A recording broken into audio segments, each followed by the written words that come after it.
Funding for the production of Folks is provided in part by the Friends of LPB. Signs like this one were very common during the Depression, and where things aren't as bad today as they were then, for the current generation of working people, times have never been so hard. Here are Mary and Rooten Broomfield. Rooten is an Air Force veteran and a trained journeyman, but during the last 5 months, he has not been able to find work. Hello, everyone. I'm Genevieve Stewart. And I'm Rob Hinton. Just how serious is unemployment among minorities, and how are the jobless coping with the situation? We'll answer these questions with help from our guests, representatives from the State Department of Labor and the Louisiana AFL-CIO. That and more today on Folks. Everybody says folks, just plain old folks. Everybody just people all over the world. Folks to live, folks got to give, folks got to care, ooh, folks got to share. Our world is small, so very small. What touches one of all, ooh, touches us all. To stay alive, just to survive, folks got to be in harmony. Everybody just folks, just plain old folks, just plain old folks. Everybody just folks, everybody just folks, just plain old folks, just plain old folks. Everybody just folks. There's an old joke that goes, if your neighbor can't find work, it's a recession. But if you can't, well, that's a depression. But with more people out of work today than at any other time since the Great Depression, all you have to do is visit one of the state's unemployment offices to see that that old joke just isn't funny anymore. Signs like this one were very common during the Depression, and where things aren't as bad today as they were then, for the current generation of working people, times have never been so hard. Borden Chemical Company in Geismar, Louisiana, recently fired 70 of its workers and laid off 130 more, adding to what is already a gloomy unemployment picture. And some labor leaders don't expect the jobless situation to improve much this year. I predict, as I stand here today, that the unemployment situation will get much worse before it gets any better. And, of course, that it will be many years before we see any significant break in the number of unemployed in our country as well as in our state. Nationally, the jobless rate stands at 10.8%. The most current figure for Louisiana is 10.7%. And if you take a look at joblessness in the more populated areas of the state, you'll discover unemployment bleakest in the Lake Charles and Monroe areas, where the jobless rate is above 12%. The Alexandria and Shreveport areas hover around the state average. The New Orleans and Baton Rouge areas fall a couple of percentage points below the state average. Only in Lafayette can it be said that unemployment is at a tolerable level. But unemployment among Louisiana's minority community is not at a tolerable level. The State Department of Labor says about 201,000 people in Louisiana are out of work. 13% of that number are minorities who receive unemployment benefits. And if you were to account for those people ineligible for jobless benefits, it is believed the unemployment rate among minorities would be higher. To say the least, the situation is bad. Despite the gloom, the jobless are managing to maintain a sense of hope. Well, the way things going now, I don't know. I have no idea. I got laid off because someone came back and overstaffed. So just go get your idea of just how the work situation is, you know. Well, Friday I was laid off, and I'm thinking I had to come to work the next day, and you know, no work for to do. It was laid off. How hard has it been for you in the past 10 months finding another job? It haven't been easy because, you know, jobs are hard to find now. I guess I'll probably look for a job. I know it's none out there, but I guess they told me to come back Friday here. I come here today, and they told me to come back Friday. So I don't know what to do, really. It's just getting rougher and rougher and harder and harder. With the long lines that you have seen here and all the bad news we hear about the employment picture throughout the whole nation, how optimistic are you about finding something? Right now, I'm very optimistic about it because what I think it is, I think The time factors you're going to spend here looking for, waiting for the process to go through, you could be out here probably searching and finding your job. But You know, Genevieve, after visiting the unemployment office, you really have to feel for all those people out of work. That's right, Rob. Because many of the newly unemployed, particularly the newly unemployed, are experiencing the frustration of not knowing where to turn next. They are literally caught in the gap between government bureaucracy and the lack of jobs in the private sector. 30-year-old Ronald Jefferson is one such person. For almost 5 years, he managed a fast food restaurant. But 2 months ago, he was laid off. He immediately filed for unemployment benefits, but has not yet received any claims. They have so many that they just haven't processed my particular week, and it's been, it was in November, and I went there last week to check on it, and they just haven't processed my week yet, she said. So for a 2-month period, you have been surviving how? On friends, just friends right now, because that's the only people I can rely on right now. How are you handling the frustration of the whole ordeal? It's really bad because I'm the type of person that I've never been in this situation before, and for me it's just mind-boggling because I really need something to do, and you can't find anything because at times you call a person up and it looks, your qualifications look good, and all that, and when you get down to talking, they'll say, well, let me give you a call, and you just have to sit and wait and wonder if you were good enough or just exactly what was wrong or exactly what the situation is. And Ronald is not alone. Here are Mary and Rooten Broomfield. Rooten is an Air Force veteran and a trained journeyman, but during the last 5 months, he has not been able to find work. His wife, Mary, was last employed as a domestic, but that was a year ago. Neither of them have been able to qualify for assistance under any federal or state program. I'm very disturbed about it because I had to leave most of the things that I was accustomed to try and reorient myself back home when I didn't have the readily attention I needed. I also applied for welfare, but by me being able to work, they said you should look a little harder, which I've been doing. I think I'm very intelligent. I think I can pass any test that they would give me, provided I knew a little about it. Some of the Vietnamese are here now. I see they give them houses, which we apply for houses. No houses available. We'll find somewhere. It's too much money, to afford it. But they come and they get welfare. They get somewhere to live. Plus, they even give them furniture, which, some neighbors and things down around my sister and things, they have some around there. They have more advantage than we do. I see they'd be driving new cars. I would like to ask them why, because they come over here, in our country. Did they bring their money with them? Yeah, that's why I would like to know. If Ronald Reagan and Governor Treen were sitting right here in your living room today, what would you want to say to them? I would demand some type of help right then, and by him being the president, I'm sure he could point here, there's a job. Here, there's a job. He can do these things. I wouldn't go so bluntly. I'd respect him as the person he is, the position he holds. I wouldn't act in any way out of the way of, disrespect. I think if that was Ronald Reagan, he would, in fact, do something about it. Give me 2 words to describe your very deep down feelings about your current situation. Depressed. Not so much angry, but I do think that we should have a better program set up for this. Depressed but not angry. That seems to be the feeling of many unemployed people.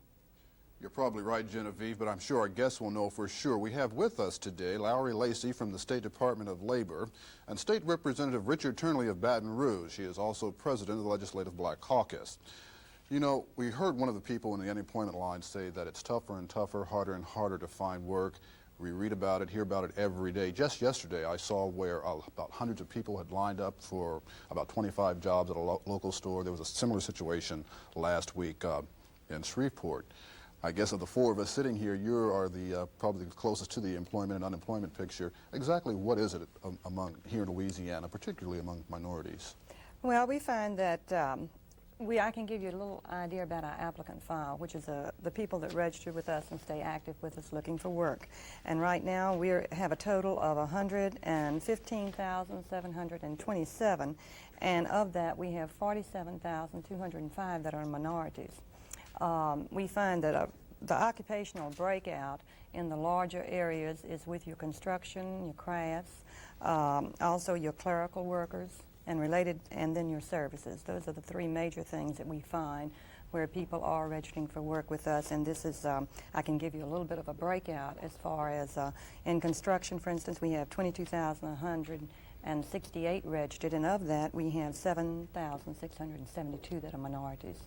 Is there a breakdown as far as the characteristic of the people who are out of work? Are they single, black, blue collar, most of them? Basically, the people that are out of work fall in those areas that I've just listed. We find that the age group now in your minority groups falls between, say, your very young to your 25-year-old group. And we find this also in the ones that are drawing UI, we find a group in your 20 to 25-year-old age group for minorities. White unemployment in Louisiana jumped by 10% in a recent 3-month period, whereas black unemployment during that same period only increased by 4%. How would you account for that difference? Would it be because the minority community were the first to be laid off and consequently their higher unemployment figures showed up earlier? I think possibly what we're getting into now is you're getting into a wide variety of people that are being laid off, and this may be an effect where you have like your chemical operators. Of course, those are in both groups, your minority and your white, but also you have like many of your professional group are being laid off, whereas your services groups are not being, in the Baton Rouge area in particular, I'm sure you've noticed where the fast food services are picking up actually. And they do hire a lot of people mainly because they can get a targeted jobs tax credit write-off in their taxes by hiring people who are disadvantaged, and this does help somewhat with that. Speaking of the disadvantaged, Mr. Turnley, in speaking with many unemployed people, we have found that numerous ones of them have said that they do not qualify for any type of support or any type of benefits, meaning food stamps, welfare, unemployment claims. Where would you tell these people to turn next? Well, that's a very difficult question to answer and to give directions. I think what's going to happen is the community as a whole will now have to come forward and give assistance to these individuals. Our churches, our various organizations within the community will have to in some way augment their resources and become helpful to these individuals, because it's apparent that the government, the local government as well as the federal government, has a limited amount of support and help that they can give. So I think that the community now would have to in some way pull together so that we can help people help themselves. Richard, I'm sure you often hear from your constituents in your district who are unemployed. What words of comfort or encouragement do you have for them when they come to you and say that they need work? Well, I guess the most frequent requests I get, and I'm sure others in similar situated would get, would be, I need a job, and what can you do to help and get in the job? And we don't have too many words of comfort that we can give to individuals. At one time, we could perhaps pick up the phone and call some friends in some of the areas and assist. Now we don't have that at our fingertips, and because jobs aren't available. Matter of fact, every day persons are being laid off, and so we don't have words of comfort and advice to people at this time, and so it makes our job that much more difficult when we have to say, well, I don't have an answer, and that is a terrible thing to have to say to an individual who has to support a family. Of course, joblessness is affecting every work group, but as a lawmaker, from talking to other lawmakers at the state capitol, who do you think is bearing the brunt of the slump? Well, I think that at this point, it's kind of across the board. when we first started the, I guess you'd call it recession, persons on the lower end of the totem pole was the persons that were laid off first. They were hired last, and nationally blacks or minorities were in that category. And therefore you will find that in that group you will find a very high incident of unemployment. So those persons are really the ones that are affected the most by the recession. But right now, it's across the board. And I think a wide margin of persons, whether they are middle class, upper middle class, persons that are perhaps in the $10,000 or less category, all feeling the crunch of this recession. Is that pretty much what you find? I find that too. I find, like he says, that it's usually the person that's low on the totem pole that has been the one that the employees have had to release, and I find that a lot of people, in trying to maintain the employees that they have put a lot of time and training into, will often have them pick up the duties that these people performed prior to this, and they are carrying on a two-job situation rather than one, as they did previously. Ms. Lacy, what about discouraged workers? These are people that evidently have told federal surveyors that they have given up the search for employment in futility. How many of these people are reflected in Louisiana's 10% unemployment rate? It's difficult for us to say because basically the way we get our statistics is for people who file job applications with us, or for services, or for unemployment. So if these people are not in that count, of course we have little knowledge of how we can get that figure for you. So in other words, Louisiana's real unemployment figures could be as much as 2, 3 to 5% higher than are reflected by the 10%. Could be those that we have no way of having a report because we are a statistical gathering agency. Some of the things that we have found that have helped is by some of the programs that have sort of guided people, because there are some people who haven't had to look for a job in years that are steady workers. And we find these people have forgotten how to apply for a job and really come maybe ill-prepared to do so, as much as the ones who haven't had to apply for a job before, but due to age or whatever. Louisiana was once believed to be recession-proof, however, because of the oil and gas business and the related petrochemical business, but now we see that's floundering. What efforts are underway to bring more industry into Louisiana to provide jobs for people?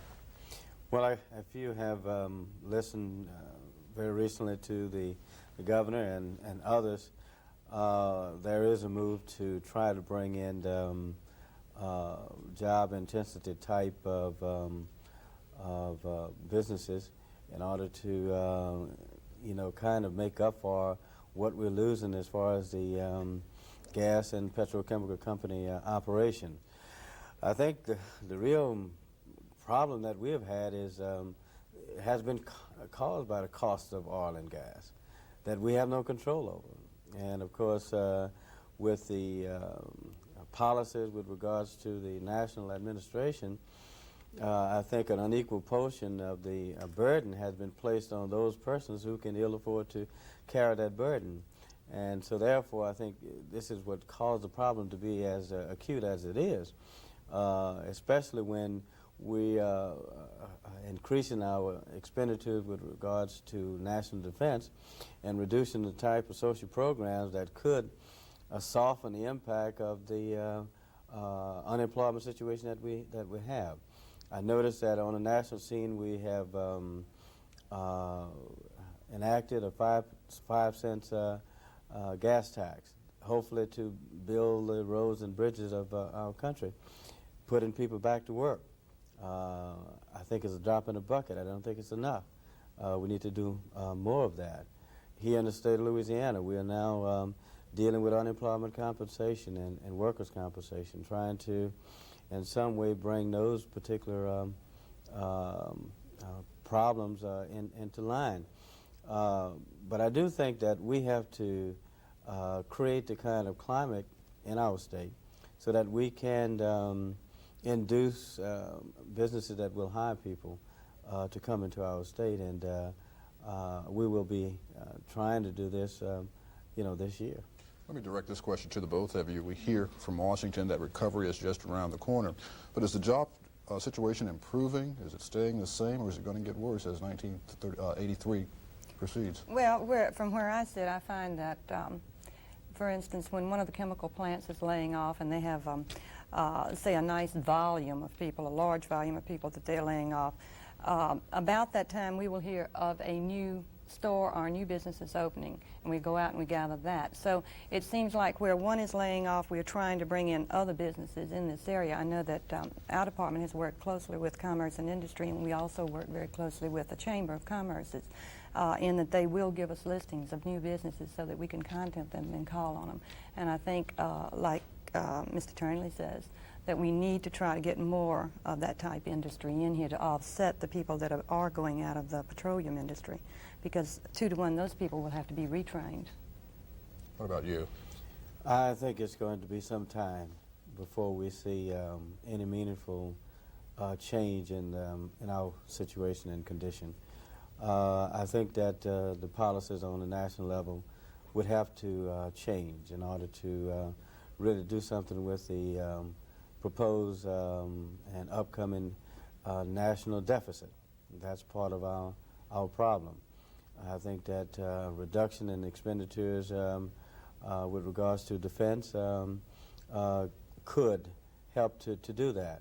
And once that is done, I think that the economy would prevail, and of course I think we'll have a more productive kind of situation on a local level. And I'm hopeful that the national administration will kind of turn around some of the policies that they have been hard and fast on, and really do what I think is necessary, and that is to cut back on the expenditures in national defense, bring that $200 billion deficit in line. Then I think would create the kind of healthy climate that we need for this country in order for us to start building homes and houses and businesses and put the construction people back to work. And I think that when people go back to work, they pay more taxes, and so therefore generate more funds for the national as well as the local governments.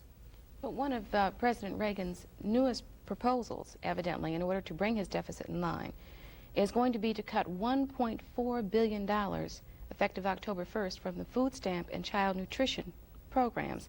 That will translate into an $11 billion cut in a 3-year period.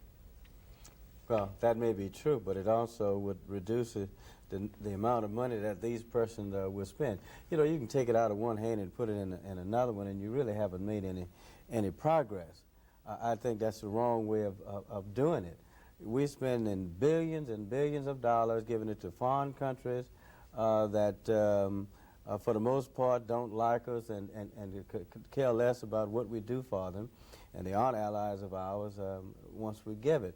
I think we need to cut back on those kinds of expenditures, help our people at home who's going to spend the money, the little money that they do get, and I think it will help the economy.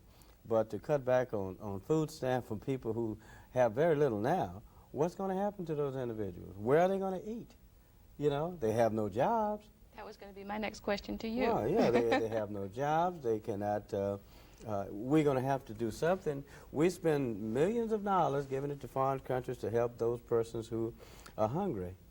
Well, we have hungry people here in our country, and I think that is foolish to reduce those kinds of programs in order to bring our national economy in line. I think what we need to do is the billions of dollars that we spend on airplanes that we'll never use, on stockpiling nuclear weapons that we will never use.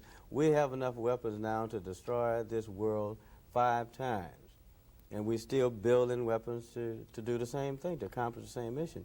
So why spend those funds to do that when Russia or the United States at any given moment we could destroy the world right now? But we keep building and building and spending millions of dollars when we could spend those funds wisely, I think, in helping people.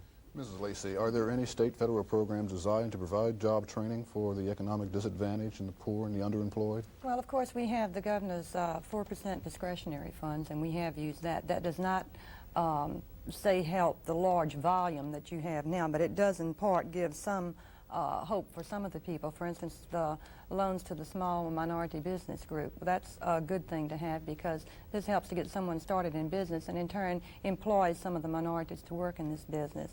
Some of the other training programs that we've had have been very successful. For instance, we have one that goes on as an internship with the Southern University. We've had very good success with that. These people work for the Department of Labor when they're in their off periods from school, and they receive grant for that. And we have had 100% participation in that, where they have really had positive determinations. And this is what the positive determination means, that they either went into employment, went into higher training, or were prepared at least to take care of themselves. So that type of thing is the type of thing that I think that we need to look for to help get these people into the labor force. Despite all the gloom and doom we hear, are there any bright spots in the state where people can find jobs? Well, of course, everybody says Lafayette, but Lafayette now, of course, is beginning to feel a little bit of it also. They enjoy the lowest unemployment rate at the time, and I think we, of course, do not have the highest. Monroe in that area has the highest. So I would say that the bright part is over near the Lafayette area. Well, our time is almost up for today. On behalf of Genevieve and myself, I'd like to thank our guest, Lowry Lacy from the State Department of Labor, and State Representative Richard Turnley of Baton Rouge for being with us today. If you have any comments on today's story or ideas for future programs, we'd like to hear from you. Write Folks in care of LPB 626 North 4th Street, Baton Rouge 70804. Next week on Folks, our guest will be State President Rupert Richardson of the NAACP, as we examine what lies ahead for the civil rights organization in 1983. Until that time, so long.